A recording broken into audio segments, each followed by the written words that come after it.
बराच वेळ झाला का? फंक्शन आहे ना? थोडं एक सहकार्य करावं माझी अपेक्षा आहे. मी समोर म्हणतो, तुम्ही मागे मागावं अशी अपेक्षा आहे. सेवा सेवा आपण सर्वांनी जय सेवा म्हणावं, एवढीच अपेक्षा. बाकी दुसरं काही म्हणणार नाही ना, तेच म्हणा. सेवा सेवा बऱ्याच जणांचा आवाज नाही येऊ राहिला. सेवा सेवा जय सेवा, सेवा सेवा जय सेवा. आता आला बरोबर.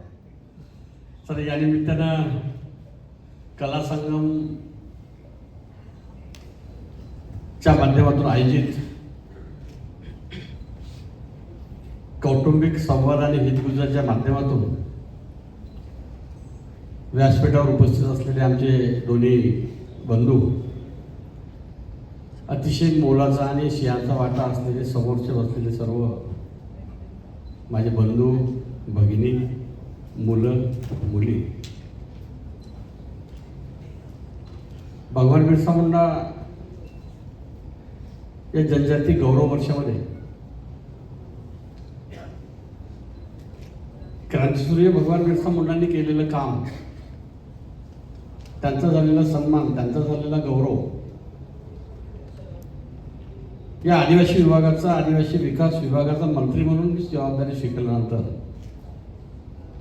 एक संकल्प केला होता की आपण जेवढं ताकदीनं शेवटच्या माणसापर्यंत जाता येईल तेवढं जाण्याचे प्रयत्न करावा. कारण आदिवासी विभाग हा 1984 पासून स्वतंत्र झाला. 1972 निर्माण झाला, तेव्हा समाज कल्याण आदिवासी विभाग होता. मग अनेक ठिकाणी बघत तुम्ही समाज कल्याण आदिवासी विभाग हे होता. बऱ्याचशा जमिनी ज्या आहेत त्या आदिवासी आणि समाज कल्याण एकच आहे. त्याच्यावर वाद तोडगा. मुंबईने एकही वसतिगृह होऊ देऊन नाही राहिले किंवा जागाच नाही. अर्ध्यामध्ये समाज कल्याणचा आहे, अर्ध्यामध्ये 1972 पासून झालेला विषय. 1984 आपलं डिपार्टमेंट, आपलं विभाग, तुमचं हक्काचं तुमचं डिपार्टमेंट स्वतंत्र झाल्यानंतर तेव्हापासून मी एक आदिवासी विभागाचा मंत्री 2019 झालो होतो. पण त्यावेळेस 8-9 महिने मिळाले, कमी कालावधी मिळाला. मग 2024 मंत्री झाल्यानंतर संकल्प केला होता की आपल्याला नेमकं काय करायचं आहे, काय करावे आणि काय करू नये. हा संकल्प, प्रचंड संकल्प आणि इच्छाशक्ती, प्रबळ इच्छाशक्ती घेऊन मी समोर निघलो आणि विचार केला का आपल्याला कशाची गरज आहे, नेमकं काय केलं गेलं पाहिजे, काय केलं तर का होईल. कारण एक तर उच्च विद्याभूषित MSc PhD सिनियर कॉलेजचा प्राचार्य, मान्यता प्राप्त प्राचार्य, UGC नावानुसार प्राचार्य, 5 पेपर पब्लिश झालेला प्राचार्य. त्यामुळे चिंतन, आत्मचिंतन, आत्मपरीक्षण आणि चिंता करावं हा विषय ठेवल्यानंतर जनजाती गौरव वर्षामध्ये 24 ते 25 या वर्षामध्ये भगवान बिरसा मुंडांच्या 150व्या जयंतीच्या अनुषंगाने आपण नेमकं काय करावं. मग मनामध्ये एक थीम निर्माण झाली, एक विचार कल्पना आली की बाबा आपण महाराष्ट्रातल्या कानाकोपऱ्यात, दऱ्याखोऱ्यामध्ये राहणारा आमचा जो युवक आणि युवती आहे, त्यांचा कलागुण जे आहे, त्यांचं सुप्त गुण आहे आणि आमची जी ओळख आहे, स्वतंत्र ओळख जी आहे, ती ओळख ही अधिक जिवंत राहिली पाहिजे. का या ओळखीला जिवंतपणा आणण्याची गरज आहे. अनेक युवकांना, युवतींना चांगलं कौशल्य असू नये, व्यक्तिमत्व असू नये, सादरीकरण उत्तम करत असूनही व्यासपीठ मिळत नाही. त्यामुळे 29 जुलै पासून आम्ही संकल्प केला की आपल्याला कुठल्याही परिस्थितीमध्ये ऑनलाईन प्रक्रियेच्या माध्यमातून कुठल्याही प्रकारचा महाराष्ट्रामधला कुठल्याही दऱ्याखोऱ्यात, पाडावर, पोडावर राहणारा व्यक्ती, आदिवासी वस्तीमध्ये राहणाऱ्या मुलांना एक त्यांना त्यांचं मत मांडण्याची संधी मिळाली पाहिजे. सादरीकरण करण्याची संधी मिळाली पाहिजे. आपली स्वतंत्र ओळख जी आहे, तुम्ही आणि मी काही वेगळं नाही, स्वतंत्र आहे. मी मंत्री असलो तरी उईके म्हणल्यावर देव आले. मी उईके म्हणलं, अशोक रामाचे विषय नाही, उईकेशी संबंध, देवाशी संबंध आहे. आपली जी संस्कृती आहे, आपला जो गौरवशाली इतिहास आहे, आणि ह्या गौरवशाली इतिहास आणि संस्कृती जी आहे ती आजही जिवंत ठेवली वडिलोपर्जित काळापासून. त्यामुळे अनेक विद्यार्थ्यांना वाव मिळाला पाहिजे, व्यासपीठ मिळालं पाहिजे, त्याचं कौतुक झालं पाहिजे, त्यांचा सन्मान झाला पाहिजे. आणि जर समजा आपण आपल्या आडनावाशी जो होतो तो ओळख ठेवणार नाही, उईके साथ देवे, मळाई साथ देवे, आजही मी तुम्हाला प्रामाणिकपणे सांगतो, बऱ्यापैकी माझे काही मुलाप्रमाणे, मुलीप्रमाणे, कोणी बहिणीप्रमाणे, कोणी भावाप्रमाणे मी जबाबदारी सांगतो. मी 61 वर्षाचा आहे. अनेक महाविद्यालयामध्ये, वसतिगृहामध्ये शिक्षण घेतलं. तेव्हापासून विचार करतो, आपल्या आदिवासीची आदर्श संस्कृती आणि गौरवशाली इतिहास एवढा जिवंत आहे. लहानातला लहान माणूस असेल, मुलगी असेल, तिलाही माहित आहे की माझं आडनाव कोणतं आहे, माझं आडनाव जर यायचं तर माझे देव कोणते आहे, माझं दैवत कोणतं आहे, मी कशाची पूजा केली गेली पाहिजे, मी सूर्याची पूजा केली पाहिजे, मी पाण्याची पूजा केली पाहिजे. आणि अशा प्रकारचा संकल्प असल्यामुळे अनेक वर्षापासून आपला जो इतिहास जो आहे तो इतिहास कुठेतरी भविष्यात संपुष्टात येऊ नये. नाही तर आमचा तर काळ गेला, डॉक्टर कोटनाके, आमचं निघलं, तुमचं माझं. पण या युवकामध्ये सादिवासी भविष्यात लग्न होता कामा नये बहीण भावाशी. कारण देव विसरायला लागले, दैवत विसरायला लागले. त्यामुळे सातत्याने चालत राहील पाहिजे. मग विचार केला की आमच्या ज्या 45 जाती आहे आदिवासीच्या, त्या 45 जातीपैकी 12 बोलीभाषा आहे आपल्या, 12. मग युवकापर्यंत, युवतीपर्यंत त्यांची जी पुस्तिका, महापुरुषांनी लिहिलेला जो क्रांतिकारी जो इतिहास आहे त्याच्या पुस्तिका छापल्या. मग वीर बाबूराव शर्माके असो, श्यामादादा कोलाम असो, कंट्या भील असो, नाईक असो, रामोजी भांगरे असो, ज्या ज्या महापुरुषांनी केलेलं काम, कर्तव्य, त्यांची पुस्तिका छापल्या आणि ते शासकीय आश्रमशाळेमध्ये आपण पुरवण्यात आलं, लायब्ररीमध्ये. हे काम पहिलं केलं. हे काम यासाठी केलं, जर समजा आमचा ज्या समाजाचा इतिहास जो समाजाचा इतिहास जो आहे, जो समाज इतिहास विसरतो, त्या समाजाचं आज मंत्रिपद आहे नाही आहे हा नंतरचा भाग झाला. हे 4 दिवसाची खुर्ची आहे. परंतु माझ्या समाजाचा असलेला गौरवशाली इतिहास, माझ्या समाजाची असलेली आदर्श संस्कृती, उद्या तुम्ही आम्हाला का म्हणून माहिती आहे का, पोरं माफ नाही करणार. त्यामुळे जिवंत राहावं म्हणून आम्ही ते पुस्तिकेच्या माध्यमातून हा इतिहास त्यांच्यापर्यंत गेला पाहिजे, वाचला गेला पाहिजे. लायब्ररीत कुठल्या नाही कुठल्या तरी डिबेट्स ठेवले आहेत.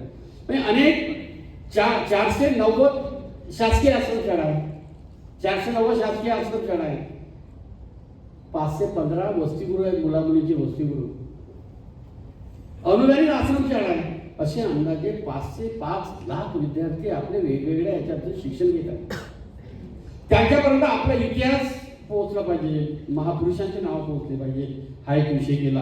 आणि कला संगमाच्या माध्यमातून तुम्हाला कशी संधी मिळेल, तुमचा गौरव कसा आहे, तुमचा सन्मान कसा होईल, तुमच्याशी हिंदुत्वाने संवाद साधतेवेळी मला जे आपुलकी आणि सहानुभूती आणि प्रेम निर्माण झाला, विश्वास निर्माण झाला, आपला हक्काचा, कुटुंबातला,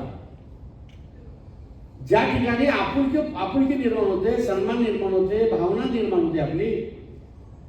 आणि जेव्हा आपली आपुलकी आणि सहानुभूती जेव्हा निर्माण होते त्यास वेगळं पण दिसत नाही, कधी आपलं पण दिसत. तुम्ही कुठे जा, जर समजा तुम्ही विदेशात जर गेले, अमेरिकेमध्ये, आणि मळावी आणि उईके जर गेले आणि त्यांना मळावी आडनाव ऐकायला भेटलं आणि त्यांना उईके आडनाव भेटलं तर सर्व सोडून देईल. पण पहिलं कोणाजवळ जाईल? आणि तोच उद्देशाने हेतू समोर ठेवून मी सर्व कामं सोडले. माझे मुलं आणि मुली, माझे बंधू आणि भगिनी माझी वाट पाहत आहे, त्यांचे संवाद साधला पाहिजे, हिंदू साधला पाहिजे, म्हणून तुमच्यापर्यंत आलो. माझा कुठलाही त्रास नाही,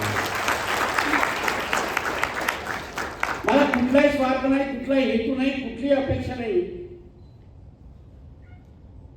आता मला जे मिळाले पाहिजे ते मिळालेलं आहे.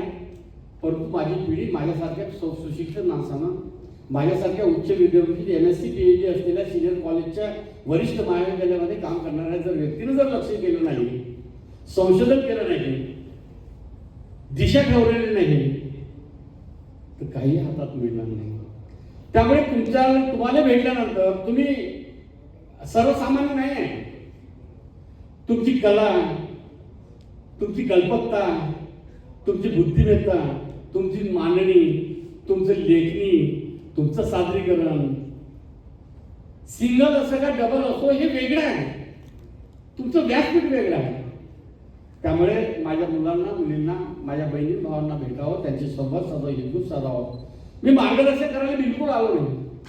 मार्गदर्शन करायची जेव्हा गरज पडेल तेव्हा 100% येईल.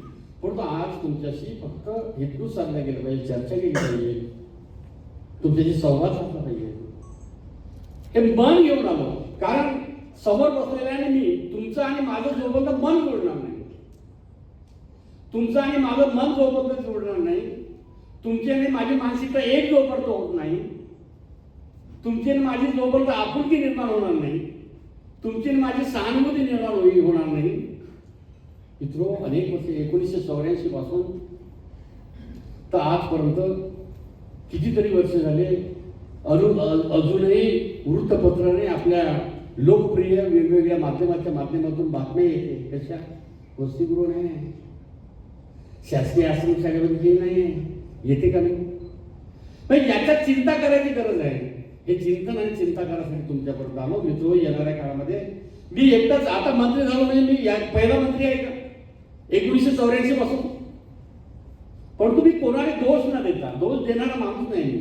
मला काय करायचं, मी काय करणार आहे, माझा संकल्प आहे, माझा विचार काय, माझा हेतू काय, माझा उद्देश काय, मला बदल घडवायचा आहे, बदल करायचा आहे आणि प्रत्येकाच्या हृदयामध्ये आपलं म्हणून मिळायचं आहे, त्यांचं ऐकायचं आहे, त्यांचं मत काय, त्यांचं मत मानसिकता काय.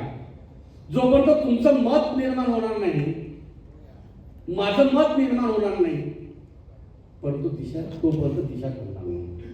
त्यामुळे आपल्याला योग्य ते दिशा ठरवायची, योग्य तो न्याय मिळवण्यासाठी आपल्याला वाटचाल करायची आहे. त्यामुळे मनापासून तुमच्याशी भेट झाल्यानंतर आज पहिला दिवस आहे आणि पहिला दिवस असल्यानंतर वेगवेगळे मला दिवस माहीत आहे, कोणत्या दिवशी सुरू झाला, काय झालं, काय नाही, सर्व माहीत आहे. उद्या मी 100% कार्यक्रमामध्ये आहे, वेगवेगळ्या याच्यामध्ये नाही, याच्यातला भाग नाही. आज कालपासूनच मी आहे इथे. पण आदिवासी विकास मंत्री म्हणल्यानंतर डायरेक्ट कार्यक्रमाला 15 तारखेला यायला पाहिजे, पण नाही. आत्ताच बैठक घेऊन आलोय, सकाळपासून आहे. नाही, दुर्लक्ष करता कामा नये. आणि दुर्लक्ष करत करत करत करत 1984 पासून हे दिवस आला, ते दिवस परत येता कामा नये. कारण ही सायकल आहे मित्र, ही सायकल एकामेकावर अवलंबून आहे. मी मंत्री झालो नाही काय, मी काही डायरेक्ट विमानातून आलो, शपथ घेतली, परत विमानात गेलो का? आपण एकामेकावर अवलंबून आहे. ही एकामेकावर अवलंबून असलेली सायकल आहे. ही सायकल कोल्याच होता कामा नये, संपुष्टात येता कामा नये. जेव्हा कुठल्याही पृथ्वीवरची सायकल जेव्हा संपुष्टात येते, एकला पण निर्माण होते, तेव्हा विकास आणि प्रगती होत नाही. त्यामुळे तुम्ही आमच्यावर अवलंबून आहे, आम्ही आमच्यावर तुम्ही नाही अवलंबून, तुम्ही तुमच्यावर आम्ही अवलंबून असल्यामुळे वेगवेगळ्या माध्यमातून आपलं असलेलं जर लक्ष केंद्रित आहे, दिशा आहे, त्या दिशा योग्य त्या दिशेने जायचं असल्यामुळे, योग्य ते निर्णय घ्यायचा असल्यामुळे, योग्य ती वाटचाल करायची असल्यामुळे मी तुमच्यापर्यंत आलो. निश्चितच मला फार आनंद झाला. या आनंदाच्या माध्यमातून निश्चितच सर्वांचं कौतुक करतो, सर्वांचं अभिनंदन करतो. आदिवासी विभाग निर्माण झाला हा तुमच्याकरता, तुमच्यासाठी.